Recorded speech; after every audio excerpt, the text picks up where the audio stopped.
From 2Keto LLC, it's Keto Woman Podcast with Daisy Brackenhall. Hello Keto Lovelies, I'm Daisy Brackenhall and I've spent most of my life struggling with my weight and confidence, and I've always had a difficult relationship with food. Even when I finally got to my target weight after weight loss surgery and eating low carb, I couldn't maintain it and I was miserable. Keto has given me the freedom to fall in love with food again, without the constant gain, loss, guilt-virtue cycle of before. Health and happiness is where it's at now, running on fat. Welcome to the Keto Woman Podcast. Each week I'll be chatting to inspirational women, maybe the odd man, to discover the secrets to their success so that I can share them with you. So what is keto? Keto is a way of eating that enables you to switch your body's main fuel source from sugar to fat.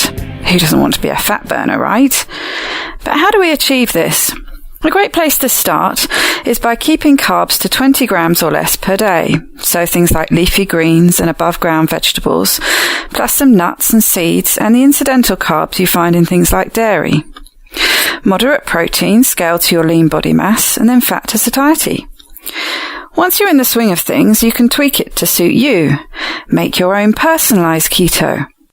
I'll be asking my guests each week what their keto looks like to show you just how flexible and fabulous this way of eating can be. I'm not a doctor, and most of my guests won't be either, so we can't give you medical advice. It's always best to work with your own doctor because they know you and your medical history and so have access to the bigger picture. This week's extraordinary woman is Jackie Graham. Jackie is a convert to the keto lifestyle with no intention of ever turning back. She has Ehlers-Danlos syndrome, hypermobility type, and the benefits she's received from minimizing inflammation in her body alone would be enough to make her eat this way for the rest of her life. But the additional beneficial effects to her mental clarity, assisting in lessening her PTSD symptoms, as well as losing weight and keeping it off, are all equally welcome. Her life has taken her all over the world and into Supreme Courts even, and she's gratefully received all the gifts that came to her from those difficult experiences, including being found by her biological family as a direct result. She has spoken at events for DV Leap, Domestic Violence, Legal Empowerment and Appeals Program, the Washington, D.C. Women's Bar Association, and Senate hearings, to share her experiences with the Hague Convention in hopes of helping those who are currently experiencing the same struggle she went through for more than a decade. Welcome, Jackie, to the Keto Women Podcast. It's lovely to be speaking to you today. How are you? I'm wonderful. It's lovely to be speaking with you too. Thank you so much. You're welcome. So why don't you tell the listeners a bit about yourself and your history? Well, I was born in Texas, grew up here. I ended up marrying a Brit, actually, and traveling all over the world with him. He had jobs that took us everywhere. And then I ended up coming back to the United States after a bit of a story that we'll talk about.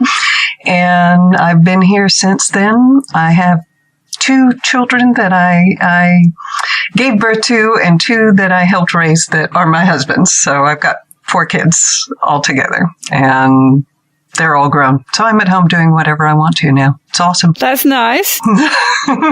You've done the busy child rearing bit and they're still around, obviously, but not quite so much work. Yes. So I'm getting to enjoy them now as opposed to having to raise them. So that's a good thing. That's a good place to be. So it sounds like it. Yeah. Great. So tell me a bit about how you found keto, why you went looking for keto in the first place. Oh, goodness. Over the years, I'd gained weight and kept gaining weight. And it was something that I didn't worry too much about until my blood pressure started spiking a lot. And my parents, both of them, rattled like maracas before they died because of all the pills that they were taking for any kind of blood pressure or heart or whatever. And I didn't want to go down that path. And so I started losing weight and had some difficulty. We can talk about that later. But my husband is a software engineer, and he listened to Carl's podcasts, found out about the Two Keto Dudes podcasts and did the research. He's an engineer. They're all about the numbers. And so he started it, and then he got me into it too, because I was telling him this is a diet made up by guys. You're eating bacon. You're squirting whipped cream in your mouth. This is not real. Sounds too good to be true, doesn't it? It's like, you're just kidding me on this. This is a diet. It's a prank. Yes. And so I started reading the research. I grew up around medical people, so it wasn't complete gibberish to me, and it made sense. And so I started doing it as well, and have been amazed at the difference in both of us. And I refuse absolutely to go back. This is it. Yes, you've been doing it for a while. Did you say one and a half years, something like that? Mm-hmm. About a year and a half now, and it's been weight stable for a long time, and I haven't had that since I was a kid. So this is incredible. I go and put my clothes on and they fit all the time. It's awesome. It's wonderful, isn't it? So yes. What does your keto look like on a day-to-day basis? Oh, goodness. It's pretty simple, really. I get up in the morning, I drink my coffee black, so I don't do the bulletproof coffee, but I do take a big spoonful of MCT oil in the morning. That keeps me going. And I don't eat until I'm hungry. And I never ate much at work anyway. I kept snacks in my desk, but I have a very fast-paced work environment.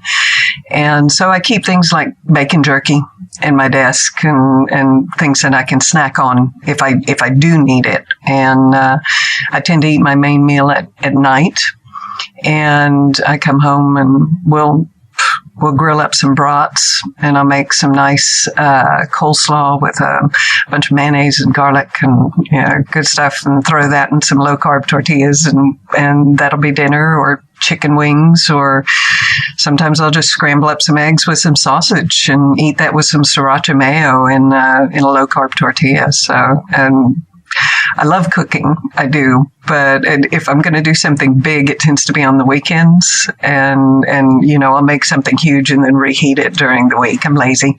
Well, to be honest, it's more of a practical thing, isn't it? You've got the time to spend and the time to enjoy doing cooking at the weekends, and it makes sense to cook some extra and have it in the fridge for when you're super busy at work. Yeah, and I love the fact that the flavors come back into my food now. All the fat, all the things that add that richness to it, it's back in my food. It's just, I can throw a couple of spoonfuls of bacon grease in it anytime. I keep the jar next to my stove, and my mother used to do that. And, you heard, that's bad for you. Don't do that. And, you're trying to get all the fat out of your food and not saving that. Now it's like I just go and throw that in there, and it's wonderful.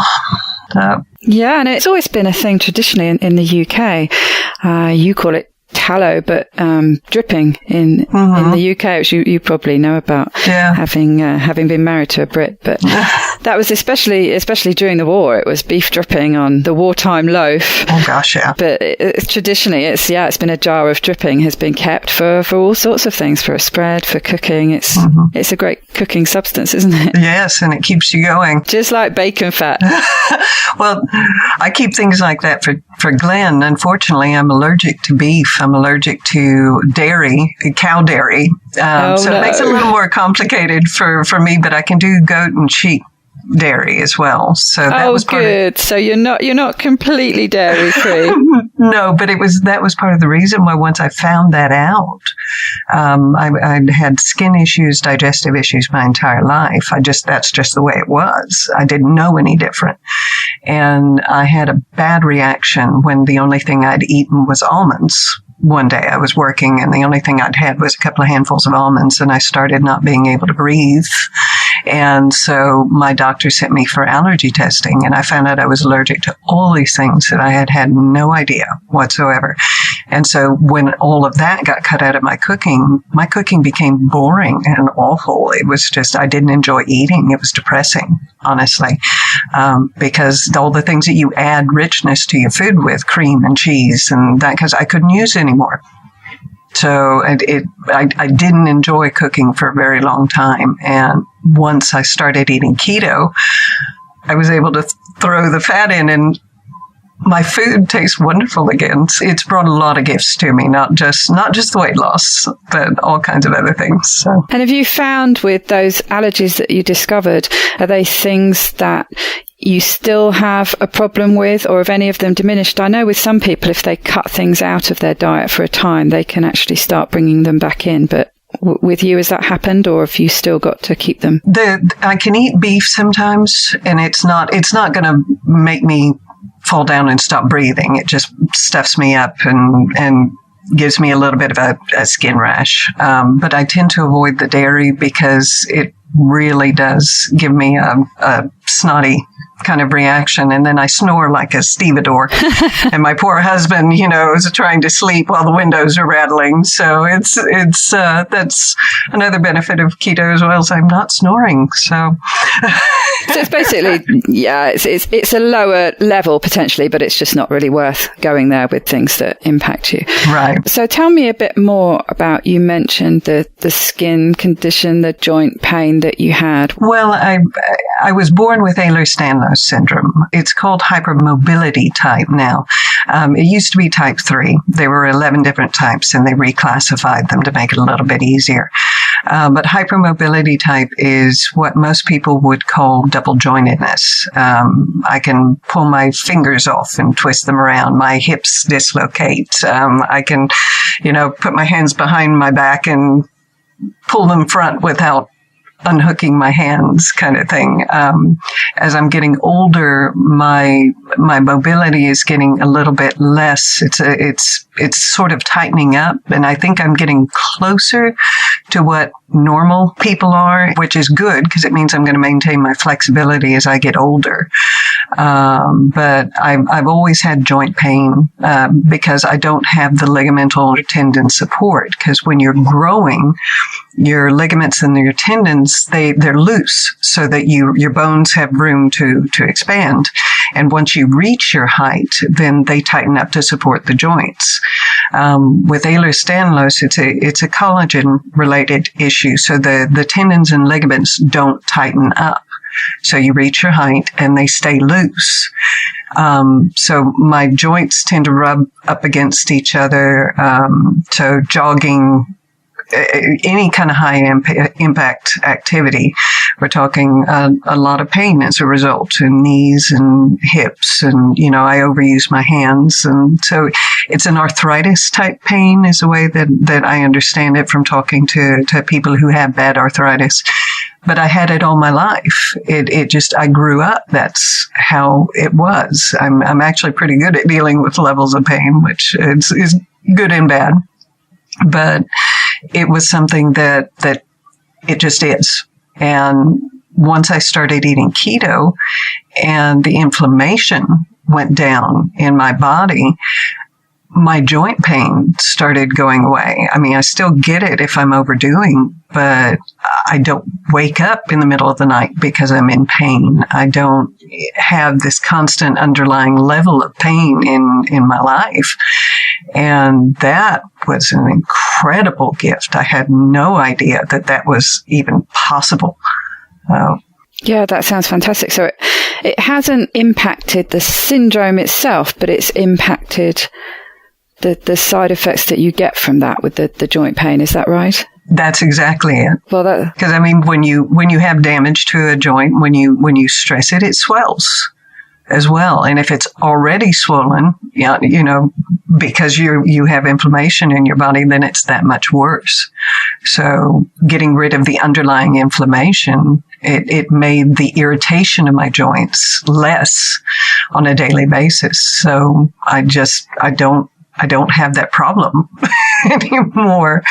Yeah, so that makes sense. So you still get inflammation if you shock your system from time to time, but you aren't having to deal with that chronic inflammation that you had before. Exactly. Great. Yet another benefit of keto. And I think older people, or people as you get older, your joints start hurting. So if we're eating this way, it's obviously going to be a help. Yes, exactly. But Tell me a bit about you. You mentioned before that you started trying to lose weight, and that was tied up with the blood pressure issue, was it? But you didn't go for keto straight away, did you? You tried other methods first. Mm-hmm. Yeah, I'd never actually heard of keto. I grew up with the same terrible advice that we'd all been given about how to eat healthy, or supposedly healthy. I had tried things in the past, the Zone, which had worked for me, but I didn't keep up with it for various reasons and put weight back on. And in any case, when my weight got up and I quit weighing myself when I was getting close to 250 or so, it just got too depressing. I didn't want to know how much I weighed. But I went to my doctor and my blood pressure just kept going up and up and up. And it was a wake up call. Presumably also the pressure on your joints must have been an issue with increased weight. Oh, yeah. I was getting to where I had to watch what kind of shoes I wear. Everything was uncomfortable at that point. So I didn't want to end up having to take tons and tons of medications. That wasn't something that I was expecting as an inevitability in my life. And so I decided to go ahead and try and lose weight and see if I could get that down. And so I did protein shakes, and I even got down to where I was just doing one protein shake a day during, the day and eking that out with water. I'd add water to it and keep sipping, at that. So keep hydrated. And I was exercising just constantly. And it was difficult, but I had my goal in mind and I was going to do this. And I did lose about 45 pounds that way. And when I got down to that point, I decided, okay, I'm going to take a little bit of break. I'm going to eat some real food for a while, because I'd come home and I'd saute some kale in just as little oil as I could manage and throw an egg on that to make it taste okay. And that would be my dinner. And not terrible, but not very interesting. And for a long time, that tends to wear. And so I started eating what I'd been told was healthy. So, okay, I'm going to eat regular food, but I'm going to eat, good, healthy stuff. Yeah. And so the weight starts coming back on. And I was eating, one largish meal, not huge, but, one regular meal and one small meal a day at that point. And when I talked to my doctor about it, she just told me, "Oh, well, you're an older woman. You're getting older. That's just the way it is." Yeah, no. No. Not going to accept that, thank you. Well, I'm not going to starve myself for the rest of my life. That's not living. No, I mean, exactly. When you've got those two options, either, something that you had found that worked, but it was nigh on impossible to do for the length of time you did it, let alone sustain it, versus eating normally and eating healthily as you've been told to eat. So it's not like you're going all out and eating all the things. Mm-hmm. So, no choices there, really. No. And so Glenn, I just kind of gave up for a little bit at that point because I was ticked off. But I was kind of getting back sort of to the protein shake, kind of hanging out. And my husband decided to try and lose some weight as well. And he's a big fan of the two keto dudes because he started listening to Carl before as a software engineer, and then found that, and he'd been listening to it. And he's all about the numbers, just like the guys are. And so he was doing the research and checking everything out. And he started doing it, and he told me about it. And I'm like, yeah, right. Okay, you're going to eat what? And, but he was very happy doing it. And like I said, I told him I thought it was a diet made up by guys, but okay. And when he started getting these results, because he was heavily overweight as well. he started getting these results, and he felt great, and his mind was sharp, because that was a big thing for him too, being a software engineer. He couldn't diet and be foggy-headed while he was trying to program. He needed to keep his mental faculties sharp, and that was one of the things that Carl was talking about. If he could do it, he's a software engineer. He's like, okay. Exactly. That's one of the things, that he talks about often, isn't it? Him and Richard both, that it really just improved their capability to do their job. Exactly. And so I decided to give it a try too, because I was getting tired of cooking 2 meals as well. So I'd cook something for him and cook something for me. And so I was like, okay, fine. I'm going to do this for a couple of months. We'll give it a try. We'll see. Because I looked at all the stuff. I figured it out. And it's like, okay, this makes sense, at least as far as I can tell. Let's do the N=1 experiment and see, what it does for us. And I didn't have keto flu because I had been cutting out breads and things, because I noticed it was giving me reflux. It was making me feel bad. And so I'd kind of been cutting all of that out of my diet anyway. And so I think that helped a lot in there. So I just started eating that way, and everything was fine. But my food just, it was wonderful being able to eat bacon again and not feel guilty about it. I loved it. And it was one of those things that I just kicked myself while I was, eating that one more piece. And it was hard cooking this way too, because there were so many ingrained habits, how to you squeeze things down to get as much of the grease out of them and that kind of stuff, and then you put it on paper towels to try and pat down some more. Pat it all off, get rid of all that bad fat. Yeah, and now it was like, no, we want that to stay in there, and we want to get as much more in there as we can. And I'm going to lick the plate afterwards. Yes. And getting to eat things like sriracha mayonnaise again, which I don't know if everybody knows, but you mix a sauce called sriracha in with just mayonnaise, and it makes this incredible, rich, spicy sauce. Just the simplest thing, but it goes on delicious. Everything. Yes. And so I started doing it, and the weight just started coming off, and the inches started coming off. And I was suspicious of it because it was so easy. And it's like, there's got to be a catch here. There's got to be something. There's going to be some point where my hair starts falling out, or some horrible thing comes up, and I find out it's because I've been eating this way. I'm normally a very optimistic person, but when things actually are going that well, I look for the catch.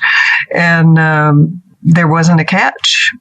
Everything has just continued to work this well. Before I started eating this way, my dentist was telling me they were going to have to do something about my gums, because my gums were so inflamed and bleeding, and it was just getting bad. And after 3 months of eating this way, I went in for a checkup, and your gums are fine. There's nothing. There's one tiny spot that's bleeding a little bit now, but everything else is just fine. So even something as simple as gum inflammation went away because I changed how I was eating. And the bonus was you suddenly loved your food again as well. Yes. So I can completely understand that mentality. There's some kind of sorcery going on here. Something's going to come back and bite me because it can't be this good. But there's so many health benefits that came from this. And I also have supraventricular tachycardia. I forgot to mention that. So that was another reason why I started losing weight, because it's something that you worry you're going to have a heart attack. You worry you're going to fall down and die. So you're trying to get as healthy as possible. And losing weight, that's the obvious way to get healthy, because it affects so many systems. Yeah, what does that mean exactly? Can you explain what that means? I'd be sitting at my desk just right now, just like this, doing nothing in particular, heart rate 60-something, 70-something, and within a second, my heart rate would jump to 120, 160, and it would feel like someone had taken their hand and pulled on my heart, and it would stop, and it would be like straining to beat is what it would feel like. And then all of a sudden that would stop and then my heart would start racing. And so it's a missed beat, and it's the heart's trying to catch up with it as well. But it's misfiring electrical impulses in the heart, essentially. And I told doctors about this for years, and they would hook me up, do an EKG. Nothing would happen, of course, during the EKG. And they were, well, there's nothing there, and you're a woman, so it must be just anxiety. And, don't worry your little head about it. You're perfectly fine. And so what actually helped me to get this in front of my doctors and have it diagnosed correctly was a Fitbit. Because when I was exercising a lot during this time, I was wearing Fitbit to keep track of everything that I was doing. And of course, it tracks your heart. Oh, great. So you had a record of when it actually happened rather than it not playing ball while you're actually in the surgery, right? Yes. And so I was able to show my doctor, okay, see, it was 62 here, and I was sitting here, and I was doing nothing, and it jumped right there. And so they finally sent me in for a stress test, and they put me on the treadmill for a long time. And so my heart rate was up because I was doing that. And they laid me down to do an echo.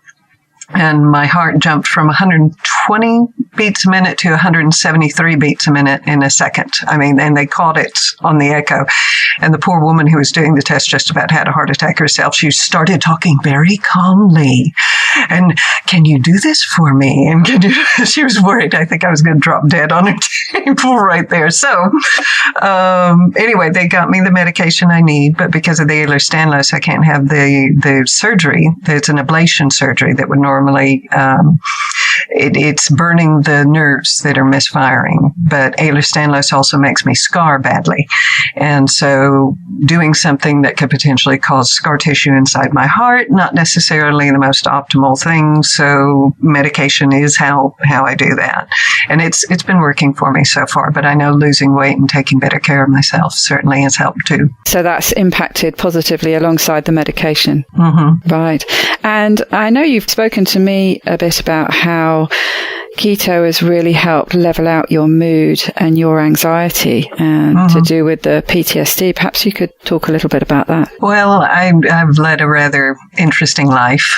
I married a not kind person who treated me rather badly.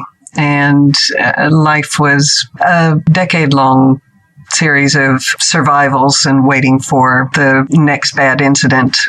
I finally got the courage together to leave him. It was a very ugly scene that finally made me understand that my life was not necessarily going to be as long as I liked if I stayed around. And so I was in Chile at the time and was unable to work there, but because my visa prevented it, we had a semi-diplomatic visa. My husband worked for an observatory there, and we were brought in. And one of the conditions was that only that person would work. Anybody who was a family member couldn't work because employment issues in the country. They didn't want to be giving jobs away to foreigners.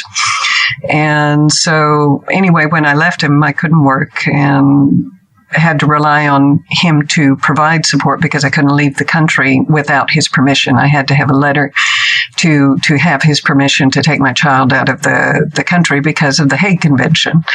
And so I had to find a way to survive in Chile for 2.5 years until I could finally leave.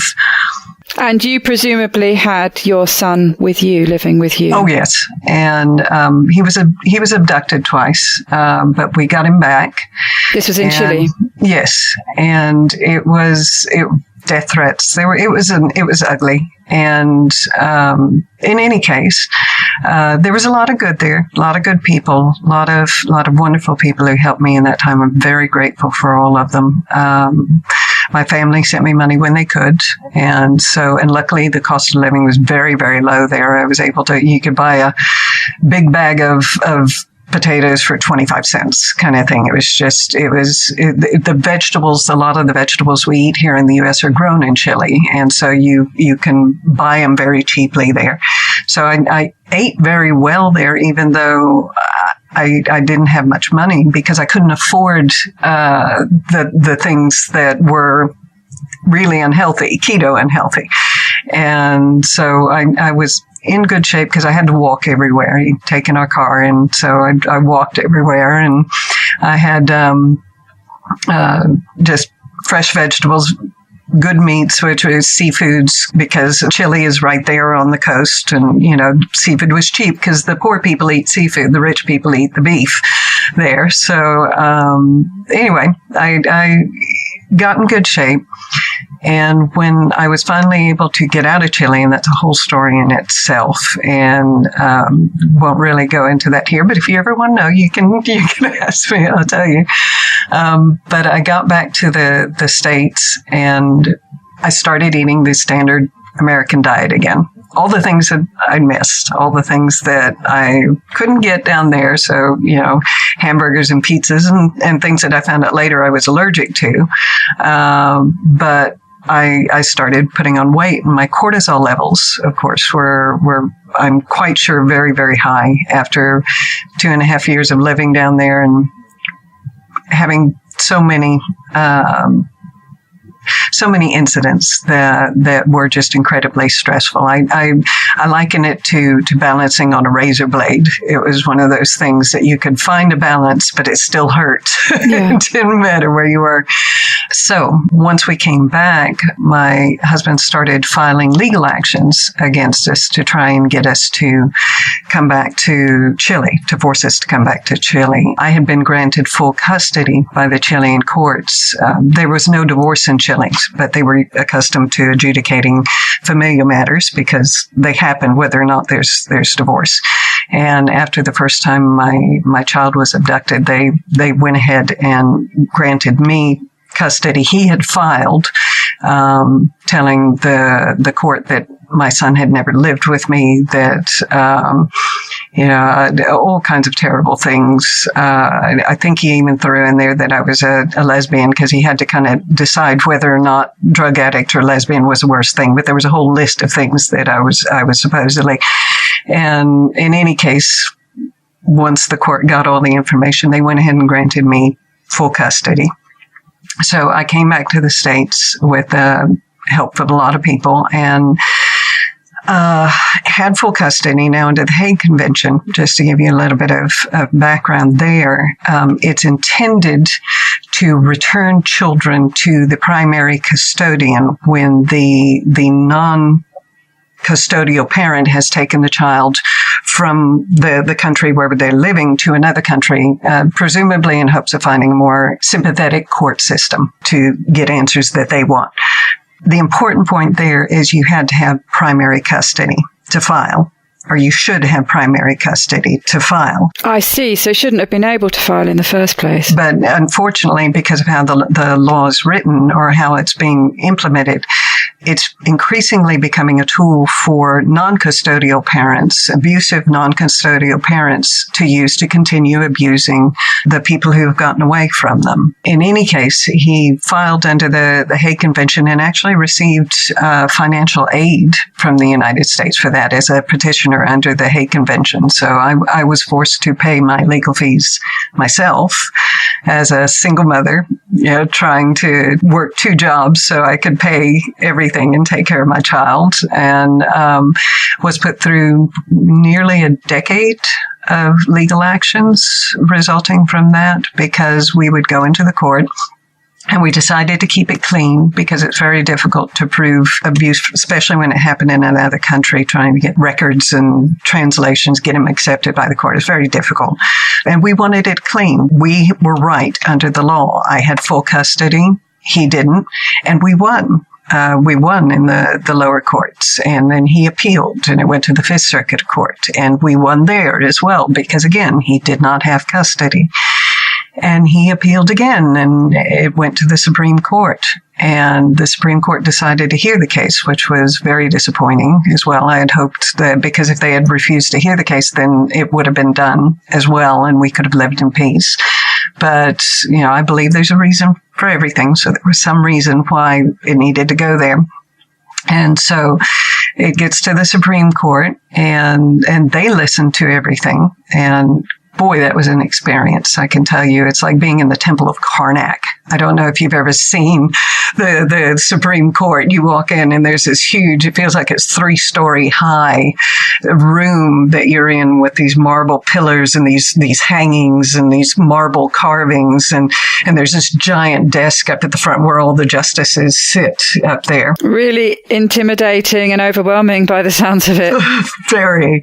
So it went to the Supreme Court and we get to that hearing. And I'm glad that there were recordings and I can read it later because I think for the first 5-10 minutes as well, I was in there shaking so hard. I couldn't hear anything that was happening. And having Supreme Court justices up there talking about my personal life, that was not a high moment in my life at all. But I think actually, and I may be wrong about this, but I'm remembering that someone told me we were the first family law case to be heard in the Supreme Court. In any case, what the Supreme Court did was they changed the law. Because custody is a cluster of rights. It's not just a single right. So what they did was they said that the ne exeat order, the can't leave the country order, it translates to a right of custody for a non-custodial parent. So essentially they gave a right of custody to a parent who'd been denied custody rights by a Chilean family court. So the court decided to remand it to the lower federal courts. And so it was reheard again, but the good thing is we were allowed to put more information in, because in the appellate process as well, you're not allowed to put more information in the courts. You can sneak a little bit in, but in general, it's on the basis of the case. And we had discussed some of the abuse just a little bit. It was in there. And so we got support from organizations like DV Leap, Domestic Violence Legal Empowerment Project, who wrote amicus curiae briefs for us.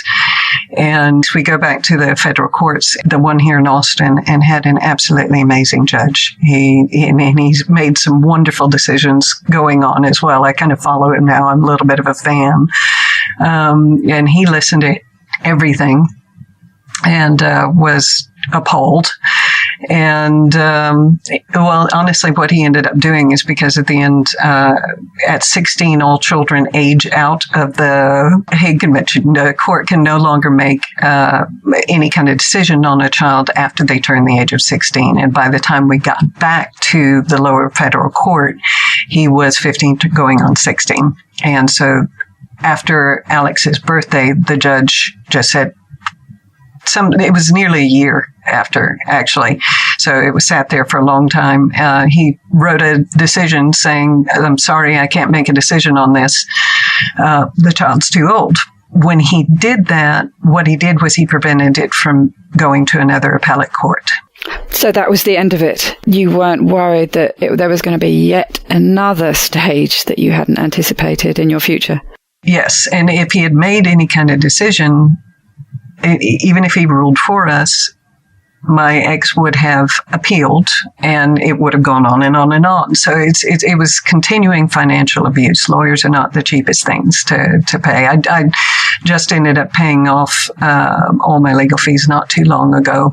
Just a couple of years ago, actually. And I also waited to get divorced because I promised my son after this hearing, because he went in and he had to testify in the federal court. It was the first time that he had to go in. And he said he didn't want to go back. He had no desire to go back and live with his father there. And the judge, thank God, listened to him. But I promised him I wouldn't take him into court again. And so to finally get divorced, I had to wait until he turned 18 to make sure that he wouldn't need to be a part of any divorce thing. So I was actually married to him for about 23 years, but we weren't together for the last decade or so because of all this. So long story short, there was a lot of stress in my life for a very, very, very long period of time. And so dealing with that, dealing with the anxiety, the insomnia, the PTSD as a result of all of that, it's been a challenge. But, living in a peaceful and calm and loving home, that's the most healing thing that has helped on this way. I don't have chaos being brought into my life on a daily basis anymore. And even if I do get a little bit of it from life in general, I'm much better able to cope with it now because I have this refuge that I can come back to. Yes, that's important, isn't it? To have home, a safe place that you know where you're safe and you're comfortable and you're loved. Yeah, well, home should be a place where you can hide from the world, not a place where you need to hide. Absolutely. So didn't something else come out of all this? When you were saying you felt there was probably a reason for it going to the Supreme Court, what came out of that? Well, it was something pretty wonderful, honestly. My biological family.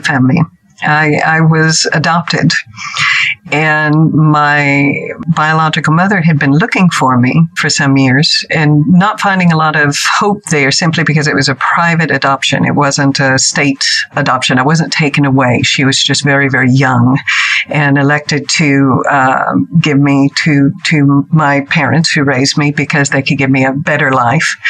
And she found something that I had put on one of the adoption sites saying that I had been, it had all of our details in it as much as I could put on there. You had to keep a certain portion of it anonymous.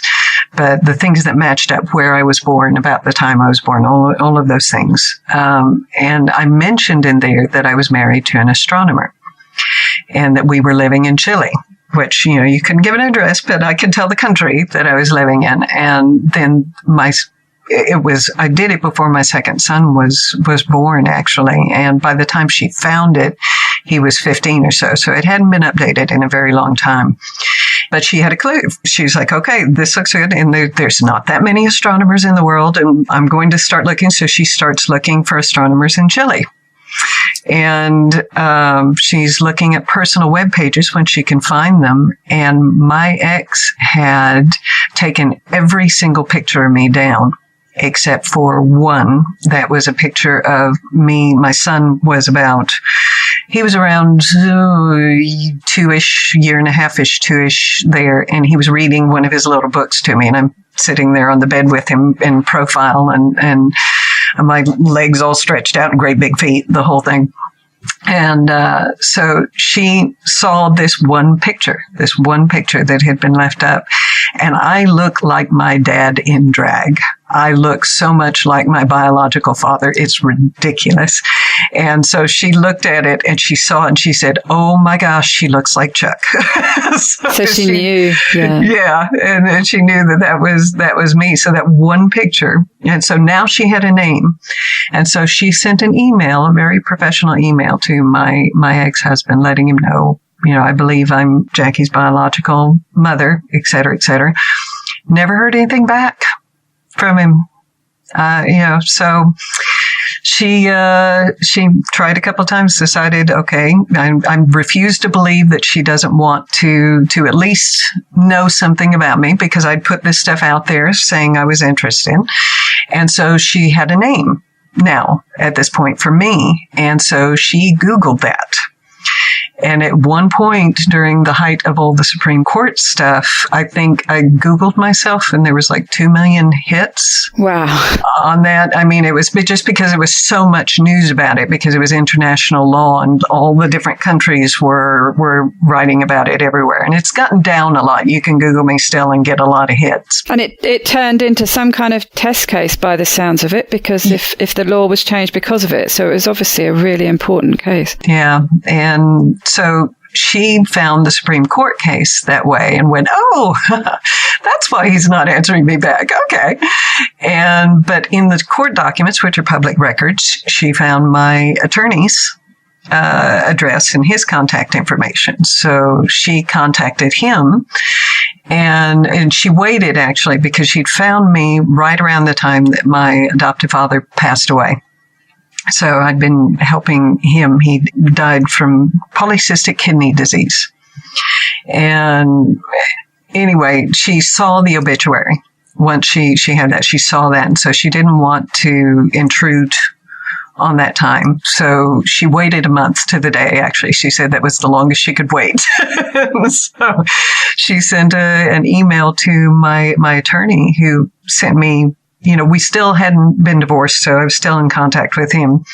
And so he sent me a quick email saying, give me a call. And I was thinking, oh my gosh, what's going on now? I thought we were done, and so I call, and his assistant, Tracy, are just awesome. She said, okay, it's not bad. It's a good thing. Hang on, but I want Carl to tell you about it. So let me go get him. So he gets on the phone. He says, this may be a really strange question, but can you tell me, are you adopted?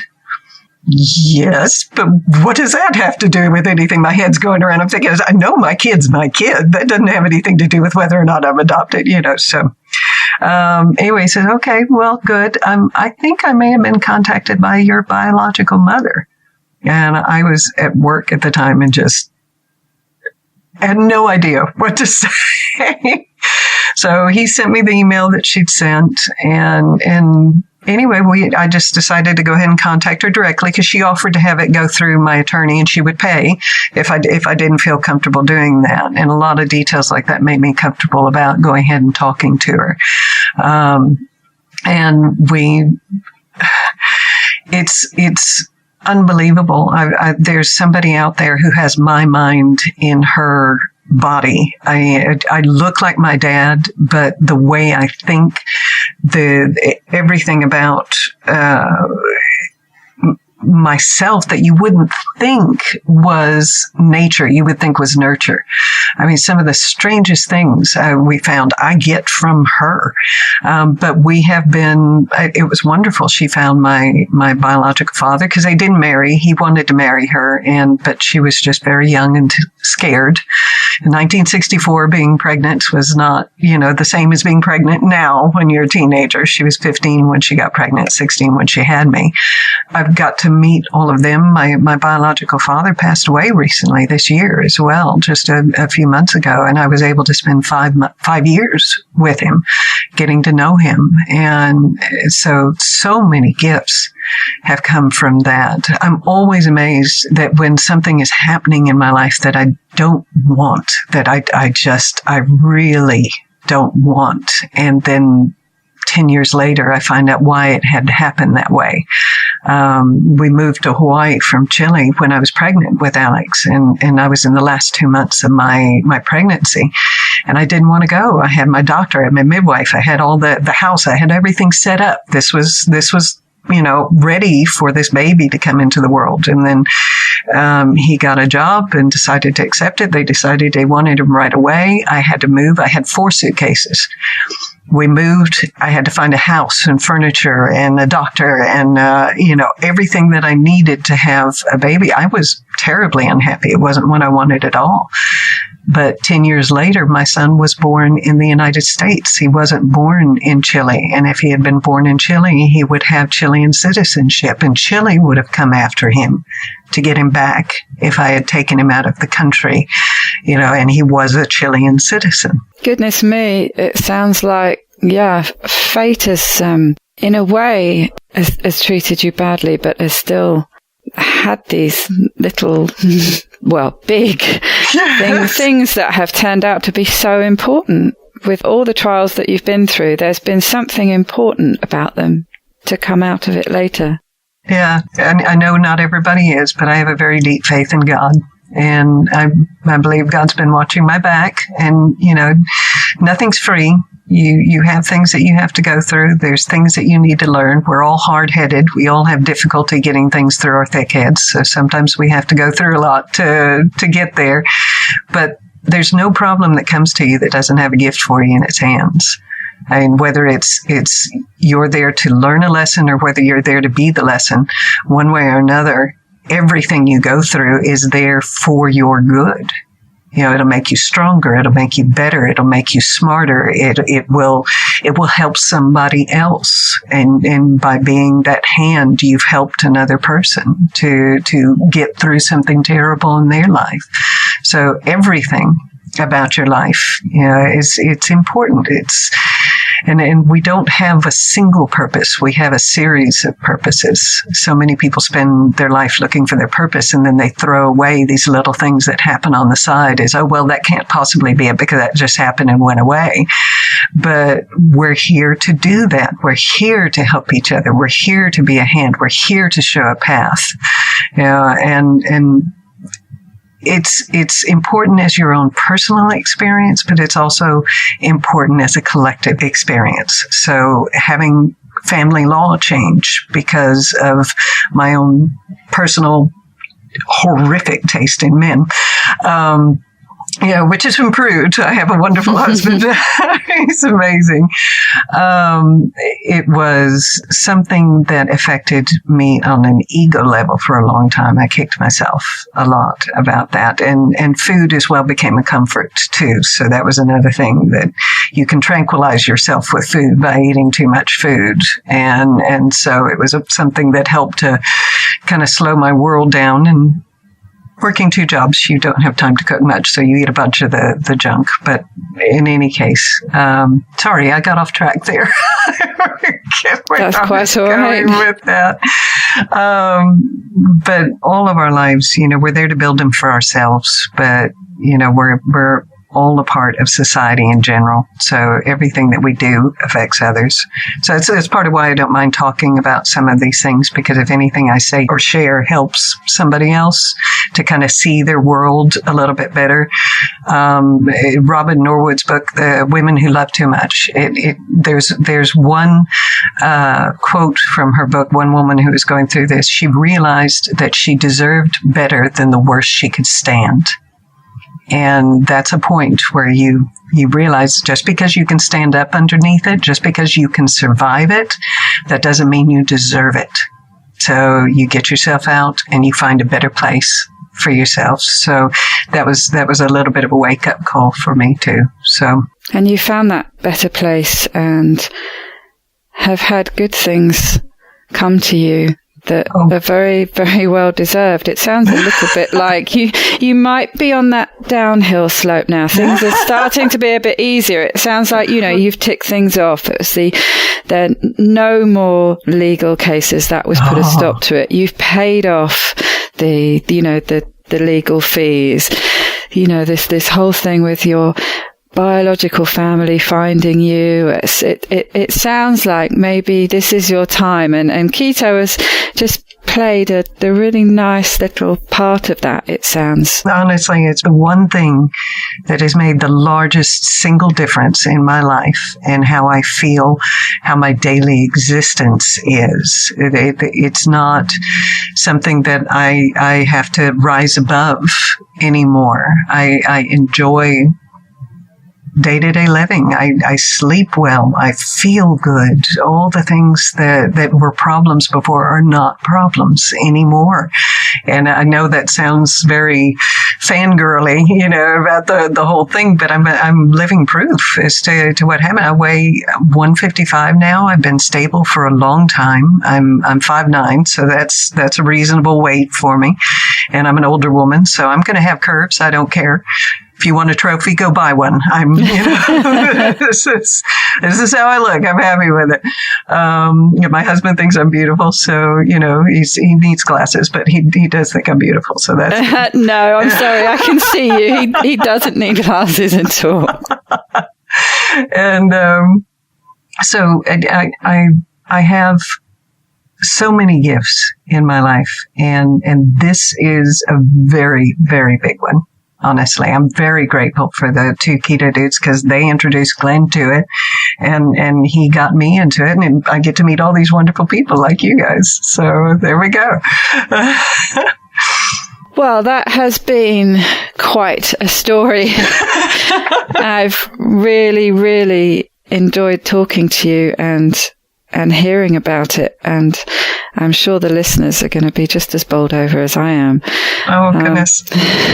Perhaps you could finish off with, I'm sure you've got lots of tips you could offer, but what would be one top tip you could pass on today? Well, I've got a quote, actually. It's, if you don't transform your pain, you will almost certainly transmit it. And that's Richard Rohr. He was a Franciscan monk, just a brilliant man. He has a blog, and I love reading it. And it's very true, because even if you're not transmitting it to other people, you're transmitting it to yourself. So eating badly is a way of transmitting pain to yourself. So be kind to yourself. Take care of yourself. If you're speaking to yourself, don't say things to yourself you wouldn't say to somebody else.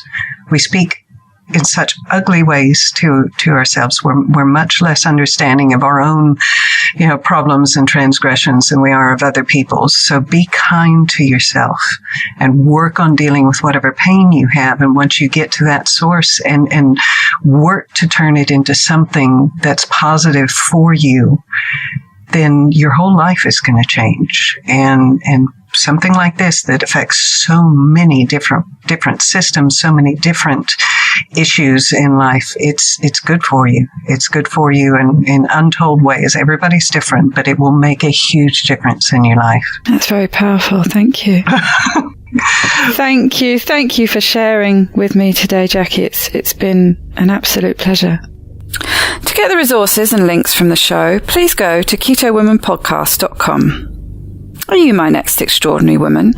Maybe you've got an idea for a show, a topic you want to hear about. Let me know how I can tickle your earbuds by dropping me a line at daisy@KetoWomanPodcast.com. If you fancy joining me on this exciting adventure and help create new shows, please go to my Patreon page at patreon.com/KetoWoman, where you can make a monthly contribution, big or small.